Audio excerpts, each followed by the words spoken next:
définition, le management consiste à conduire l'action collective d'une manière plus efficiente et plus efficace que ne le feraient, par exemple, des relations contractuelles sur un marché. Alors c'est pour ça qu'on préfère généralement recruter des salariés plutôt que de recourir à des contractuels. On fait l'hypothèse qu'il est plus rentable d'avoir toujours les compétences nécessaires à disposition plutôt que de les solliciter à la demande. Dans les entreprises, le management a pour objectif de s'assurer du pilotage de l'activité, ce qui passe notamment par le contrôle des coûts. Or, il existe un paradoxe particulièrement préoccupant, celui du coût du management. En supposant que chaque manager supervise 10 subordonnés, Gary Hamel a ainsi calculé que s'il n'y a généralement qu'un seul manager dans une PME de 10 personnes, il y en aura 11 111 dans une grande entreprise de 100 000 salariés. En effet, tous les 10 managers, vous devez nommer un manager de manager, et ainsi de suite. Or, plus vous montez dans la hiérarchie, plus votre rémunération augmente, car votre périmètre de responsabilité s'accroît. Au total, on peut estimer qu'environ un tiers de la masse salariale de votre organisation est consommée par la rémunération des managers. C'est énorme. Qui plus est, il faut ajouter à ce coût direct du management de nombreuses fonctions et de procédures dont le coût est souvent caché. Avez-vous remarqué, par exemple, qu'il manque une ligne dans presque tous les budgets?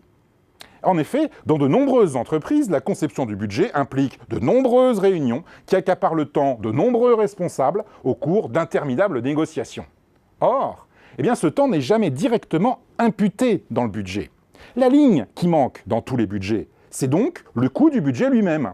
Alors attention cependant, chercher à déterminer ce coût est coûteux en soi. Le coût de calcul du coût du budget peut être non négligeable. Alors au total, on peut résumer le paradoxe du management par la formule lapidaire suivante. La laisse est devenue plus chère que le chien. En raffinant la complexité du droit du travail, en multipliant les normes ISO, les certifications, les évaluations ou les audits de conformité, on finit par faire du management l'inverse de ce qu'il devrait être. Il devient la première source de coûts dans de nombreuses organisations. C'est à cause du management que les organisations perdent en efficacité et en efficience. Alors ce constat est particulièrement cocasse pour les managers qui sont spécifiquement chargés de réduire les coûts. En effet, dans les organisations modernes, le principal coût, ce sont les managers eux-mêmes. Un manager payé à réduire les coûts est donc un brave naïf qui s'emploie consciencieusement à couper la branche sur laquelle il est assis. Alors peut-être est-il temps d'envisager une autre manière de conduire l'action collective. C'est justement ce que proposent les plateformes numériques comme Uber ou Airbnb. Remplacer le management de salariés par la coordination de prestataires indépendants. Alors si cette approche parvient à démontrer qu'elle est plus efficiente, il est très probable qu'elle se substituera au management. Alors restera alors à se demander ce qu'on pourra bien faire de nos armées de managers.